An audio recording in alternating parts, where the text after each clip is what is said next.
Okay, so we talked about the beginning of the Civil War last class. So we're kind of like, I split it to the middle end, and that's what we're covering today. And the Emancipation Proclamation is going to do a lot of things. First and foremost, it is going to free the slaves in the rebellion states. Okay. Um, Not exactly sure why he just didn't, but he didn't. The 13th Amendment will be the amendment, or will be where, all slaves in the whole United States are free. So he's going to use the Battle of Antietam, the victory there. It was the single bloodiest day. Could Union claim victory? Yes, enough for him to issue this, okay? And it comes at a really good time because Lee was really pressured to go into battle at Antietam to try to get the British support. So with Lincoln following Antietam, it was very strategic. With him following up Antietam with the Emancipation Proclamation, this will kind of put that nail in the question about whether they're going to help the Confederates or not, because they can't. Once Lincoln says, I'm freeing the slaves, because the British had already freed their slaves. So they can't go help another country that has slavery, and they don't. So he frees the slave forever in rebellion states, border states. Some of those slave owners will get compensation. He's trying to remember, Lincoln is utmost paramount that the border states stay union, or they stay neutral, that they don't wreak havoc. Okay, so he is going to try to keep them happy. Some of them will not free their slaves, and he's not going to make a big deal about it. It's going to basically immediately 1% of slaves. Okay, added some value and the meaning to the Union soldiers' fight. Because remember, they're fighting their neighbors without like the South had this whole idea that, they're taking away our economy, they're taking our money, and, slavery that was built upon that, or created their economy. So this does give the Union like a morality, a push, a value. It enlarged the purpose of the war and kept Britain from helping the South. Okay. That was the big deal. Okay. What did it do for the slaves? Well, 200,000 will end up fighting in the Union Army after this. Is that true freedom? And in the middle, it was kind of more of a political move, because, where are the slaves going to go in the middle of a war that's literally in like where they live? Okay, there's not going to be a whole lot of options. So, true freedom. I mean, yeah, he said they're free, but I don't know that they're going to have true freedom. Not all of them. Turning point in the war. In the West, you got Vicksburg. It was a win. The Union is able to take over New Orleans and basically the whole Mississippi. And in the East, you have Gettysburg victory. Lee surprised Union, but Pickett's charge up the hill, that's a famous charge. Lee retreats, and it becomes the bloodiest battle of the war, and that is where Lincoln is going to issue his Gettysburg Address that you have analyzed. Ulysses S. Grant, remember there was all kinds of changes back and forth. McClellan was hired and then he was fired, and we have Pope, and we have several different names come through for the Union Master General or Major General, either one. Grant will be the final choice. Okay.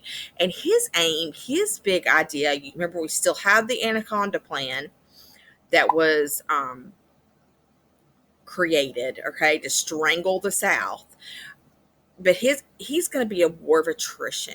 War of attrition is slowly wearing down the opponent. Like, you have more resources, and the Union does. Okay, you've looked at that with the um, advantages and disadvantages. Sherman's march to the sea that started in Chattanooga, Tennessee, and went through Georgia. William Tecumseh Sherman used total war tactics. Basically, once they ransacked a town, they burned it behind them. So they like wiped out everything. Okay. Completely destroys these areas. It's going to take, he's going to take Atlanta just in time for Lincoln's reelection. And this march is really going to break down the Confederate spirit. Okay, the complete annihilation. So you've got a plus sign here. You got Sherman's march plus the Union's blockade. Remember, blockade, the naval blockade. Okay, I couldn't really draw that. I don't know. So I searched blockade, and this is the picture I got, so I drew it. These two things. So what I mean by that is the Sherman's march and Union's successful blockade will spread hunger throughout the South. Okay, so getting towards the end, and then we get to Richmond, Virginia, and Appomattox Courthouse is exactly where he's going to surrender. Lee was defeated in Richmond, and he tried to escape to the mountains, but he couldn't make it.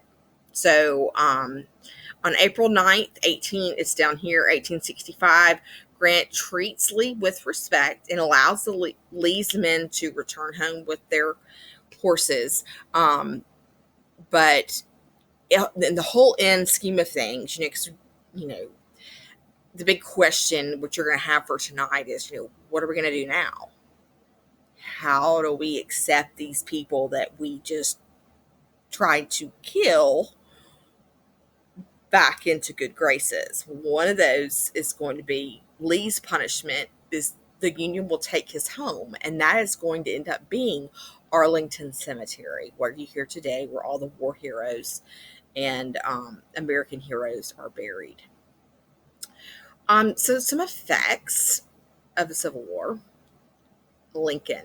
Remember, he's going to be assassinated by John Wilkes Booth. He was shot in the head at Ford's Theater. This was a conspiracy that night of two Southerners, John Wilkes Booth and somebody, but he went to kill William Seward, his Secretary of State. He knifed him. Seward will live through it. He'll do something pretty big in history later. He'll buy Alaska, but there is this like big conspiracy. There was one more that wasn't successful, but it was successful in bringing down Lincoln, and it will have an effect on Reconstruction. We'll talk about that the next time. So slaves were freed. Okay, obviously.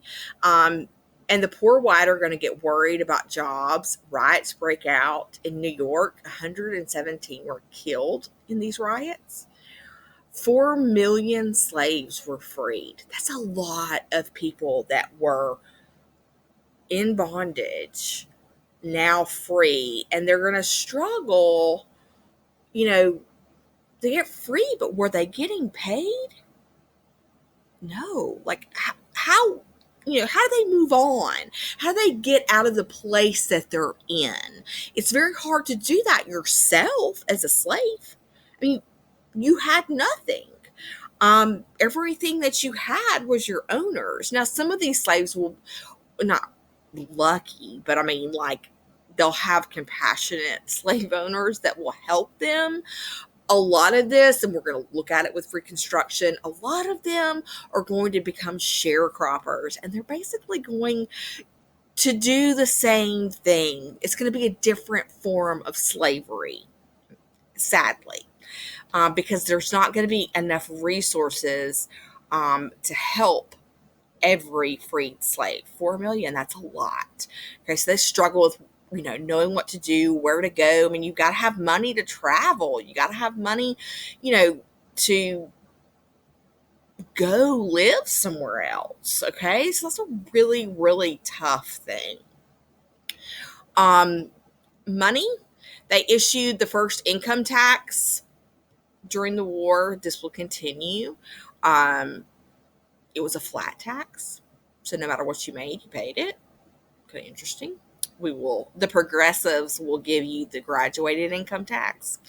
Um, they issued $430 million in paper currency. This is going to be called greenbacks because they're not going to be backed by gold.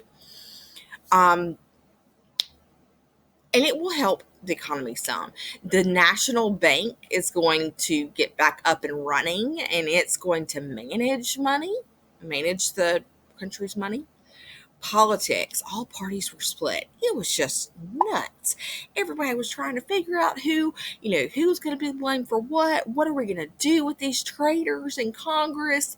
Are we going to let them back and sit with us like nothing happened? I mean, there's a lot of questions. Some are tried for treason and some were convicted. Okay. Most were pardoned and forgiven. Women's rights, random. Women's rights are fueled with nursing during the Civil War on the battlefield. Okay, they're going to fuel that, and that will help women's rights. Modernizing of the North. You've got mass production increases. The Pacific Railroad opens. Railroad. I'm going to write railroad. Linked the North to California. Capital technology, large corporation. That's modernizing the North. That had started to happen during the war.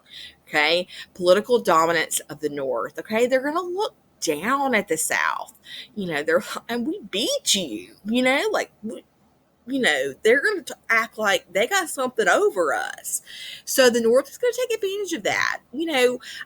Will it end up all working out? Yes. Obviously we're sitting here today, but, anyway, so hopefully all of this helped make sense of the middle and the end of the Civil War, and we will pick up with Reconstruction following.